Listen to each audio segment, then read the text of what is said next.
the Darlington International Raceway, and we are very proud to present to you the 36th running of this fabled old race, the Southern 500 from Darlington, South Carolina. The 1985 Southern 500 is underway.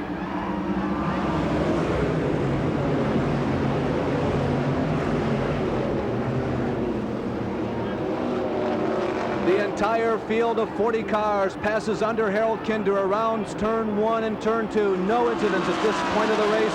This is a treacherous racetrack, and as we've become accustomed to see, the red and white number 9 of Bill Elliott is the leader. That is Benny Parsons, our broadcasting colleague, right now running in second position.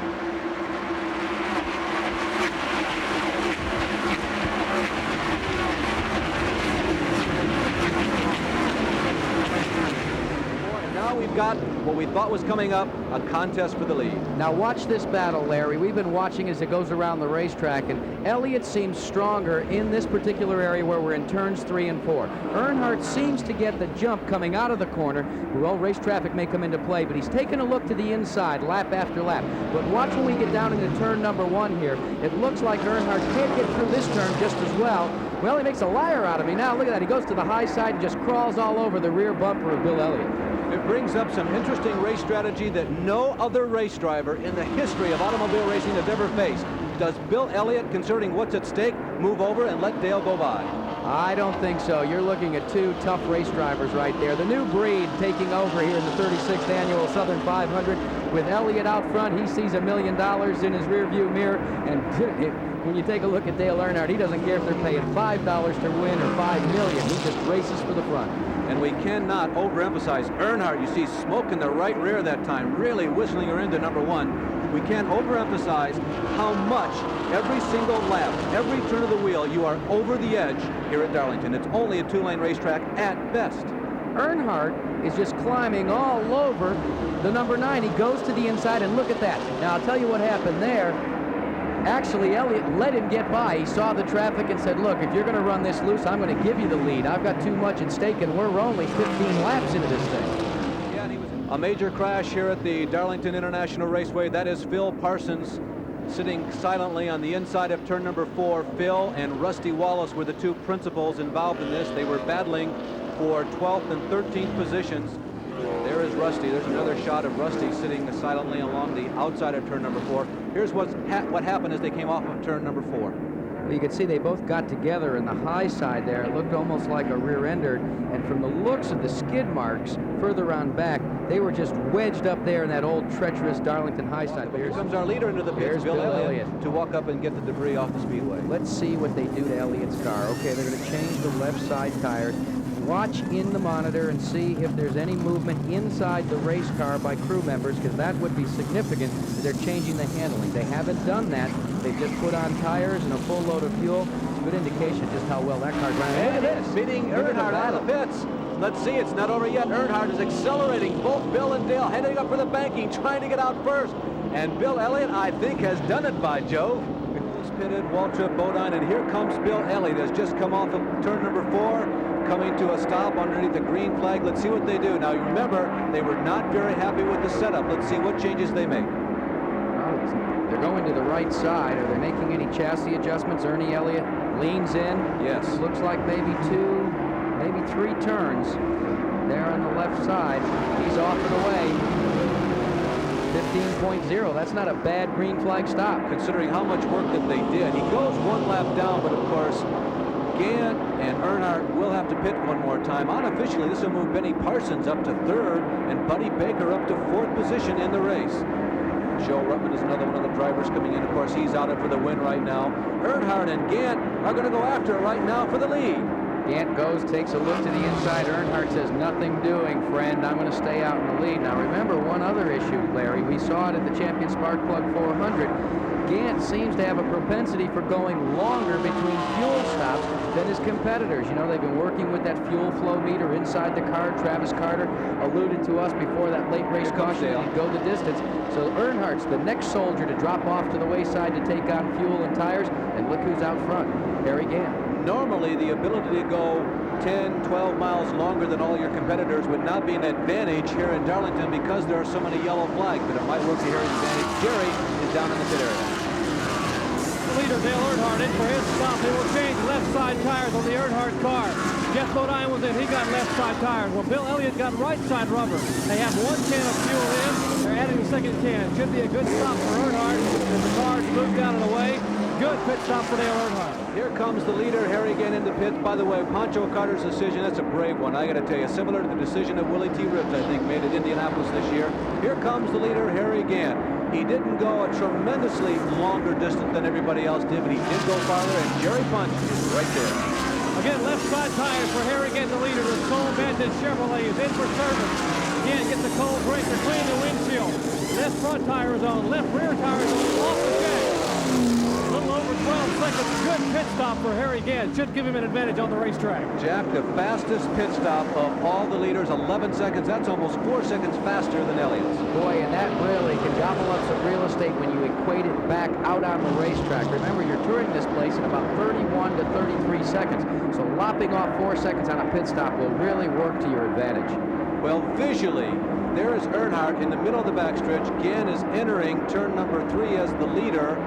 Bill Elliott right now is just coming out of turn number 2, so that gives you an idea of how much difference there is between those 3 cars. Cale Yarborough is sandwiched in the middle there. Yarborough is about equal distance in front of Elliott as he is behind the number 33 car, the number 3 car of Dale Earnhardt's racetrack. And we've got trouble. Clark Dwyer spinning coming off of turn number 4. This will really help everybody who has lost ground to Harry Gant during this green flag pit stop. The green flag in the Southern 500 is back underway again. Benny Parsons, of course, in our camera car, one of those drivers who dropped down a lap just at the end of that last green flag segment. Bodine, Ricky Rudd, and Buddy Baker among the others who slipped 1 lap behind. The first 4 cars with Benny Parsons, the wild card in the mix, are at the top of the race. They're at the front of the pack. It is Gant, Earnhardt, Yarborough, and Bill Elliott. There is the view that people running 2nd, 3rd, and 4th in the race see of a leader.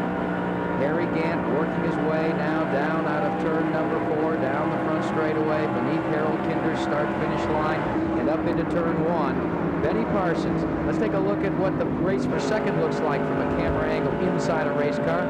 That's Dale Earnhardt being challenged by Cale Yarborough. Yarborough, though, no contest right now for that 2nd position. Earnhardt has it enjoined it this time. Exactly 100 miles to go, 74 laps left in this race. Everybody now has a chance to come in, put on that best set of tires, put in enough fuel to go the distance, which will probably be a full load for everybody. There you see Gant coming in, Earnhardt shooting underneath him, Harry sleeping perhaps just a bit that time. There's the debris on the racetrack, looks like just a paper bag. It's down there right in the middle of the groove, though, on the backstretch, and Dick Berggren is down in Harry Gant's pit, ready to call the action. And enthusiastically, Harry Gant overshot his pit ever so slightly. They're ready for him, though. Left side tires is Harry Gant's choice, and they pretty well got them on now. He's got a black tire mark on the left, and there he goes. And down pit road is Jerry Punch. Dale Earnhardt in, likewise in for a pit stop. Left side tires on Earnhardt's car. What you're looking at right now is Cale Yarborough in the Hardee's orange on the inside and the Wrangler blue and yellow of Dale Earnhardt on the outside, and they both think they are the lead car in this race, and negotiations are going on right now, even as we speak. Larry, here's how that unfolded. Cale Yarborough is the only one of the lead cars that pits on the backstretch. So when that caution came out, there's Waddell Wilson checking out with NASCAR officials about it.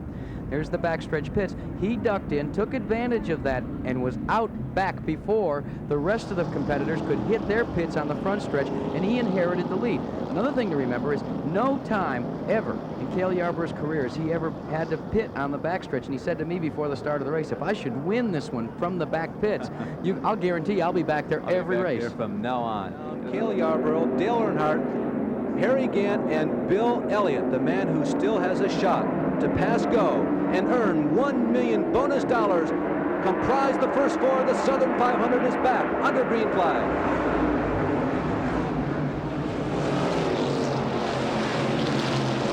Whoa, Labonte and Earnhardt make contact hard in turn 1 and 2, but they both gather it back up and continue. But that drops Earnhardt off the blistering pace set by your leader on the restart, Cale Yarborough. That was costly. It hurts Earnhardt, it hurts Gant, and also hurts Bill Elliott as Cale Yarborough suddenly has about a football field or 2 between himself and the entire rest of the field. You got a good break on the traffic, Larry.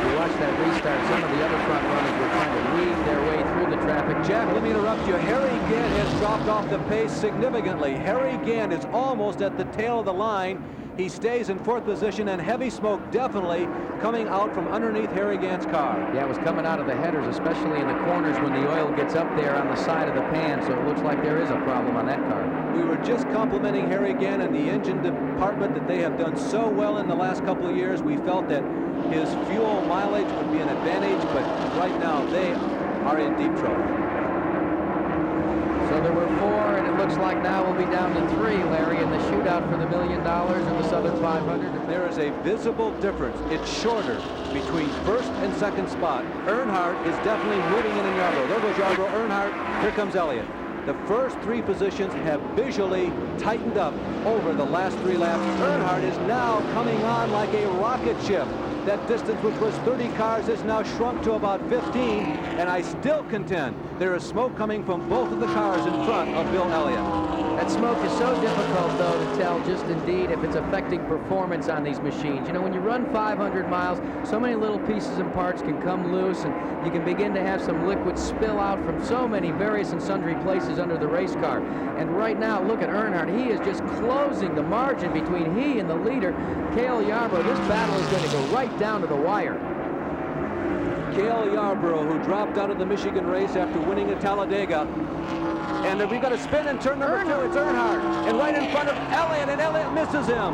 Boy, that was close. Bill Elliott almost saw the $1 million go away on the backstretch. Wow. Whoa. Yellow flag will come out. Earnhardt with damage to the front end. It finally caught up with him, and this will move Bill Elliott right to the back bumper of Cale Yarborough. Is this the chance that he's been waiting for? Let's take a look at this. Dale Earnhardt very loose in the corner. You can see it begin to break traction. It starts to come around on him. He just doesn't have the opportunity to get it straightened back up. He's got full lock on the brakes. Does 1-360. He still hasn't let loose of the brakes. There he does now. He's clipped the wall, however. Locks him back up again. Wow. Boy, Elliott came close. And here comes Cale. Cale goes down to the inside. Does he have enough room? Into 3. Yes, he's clear. Back up into the group. But look at Elliott. Elliott dips downstairs. He says, nothing doing, Cale. I want the spot back. Not enough. Yarborough sideways off of turn number 4. Elliott is right on his back bumper. There's Jeff Bodine in the white and yellow number 5. Bodine running 4th position in the race. Heavy-duty smoke coming out. Looked like from Bodine that time, but that definitely looked like tires. But boy, here's the contest up front for the front position in the 36th annual Southern 500. Yarborough trying to play the rabbit. Bill Elliott playing the hound. He's got $1 million up for grabs, and one guy from nearby Sardis. And oh no! An engine, it looks like it's gone away on Cale Yarborough. And look at Elliott go down on the apron trying to get around. Bill Elliott with some very anxious moments. Fortunately for him, the entire field behind him senses the situation and let him go. Bill Elliott once again averts disaster. This type of very nervous, potentially situation would be the very cool, calm, and collected old Southern boy, Awesome Bill in Dawsonville. That's in Georgia. See what an advantage the leader gets on the drop of a green flag. He's able to get around that lap car and break for daylight quicker than the guy that's running second. That's what happened to Cale Yarborough. Yarborough real loose, almost kisses the concrete. Still problems on that Hardee's Ford Thunderbird. I think the only threat, and it's just an opinion at this point, to Bill Elliott's supremacy for the last stages of this race would be potentially from Jeff Bodine. And Bodine right now has about 4 cars and over 13,000 pounds of iron between himself and that guy in the red car right there, the number 9. And the crowd has already begun to cheer. We can hear them even above the roar of the engines here at this fabled old racetrack. A low roof on the front stretch grandstands, very traditional here. And when the crowd turns on, they can even drown out the sound of 20 or 25 racing engines on this racetrack. Darlington International Raceway, the site of so many historic occasions in the history of stock car racing. The NMPA Stock Car Racing Hall of Fame is housed here. And this afternoon, we may be on the brink of stepping into a brand new era. A $2 million winner. 3 laps to go for Bill Elliott. The 100-mile track record here was set back in '52. The 300-mile record in '64. The 400-mile record back in 1968. Cale Yarborough holds the track record for the Southern 500. Elliott may be tempting that record, but that's not important right now. It's what he has at stake in terms of winning. You must win 3 of the 4 crown jewels of stock car racing to earn the $1 million. Earnhardt is out of it. Bodine is out of it. Yarborough is still close, but Elliott has 2 laps to go and 1 victory to pick up 3 of those 4 crown jewel races. You know those butterflies that before felt like bullets? Well, you can be sure right now in the pit of Bill Elliott's stomach they feel like anvils, because he knows he's got only less than 2 laps to go to victory lane. Bill Elliott, the man from Georgia, the man that nobody saw coming 5-6 years ago. They begin to see some sparks 2 years ago, and last year you could see that the embers were there for a great NASCAR career. The white flag is coming up this time around. You can see the fans urging him on. Bill Elliott has just 1.366 miles to go. Elliott around turn number 1. There's Ernie Elliott, the man who makes all the decisions down in the pit area. Elliott is out of turn number 2. He's down the backstretch. Bill Elliott at this historic old race plant is running in the tire tracks of people like Johnny Mance, who won the first race back in 1950 here. Bonnie Flop, Buck Baker. Bill Elliott is racing into the record books. Bill Elliott is going toward immortality. Bill Elliott gets the checker flag.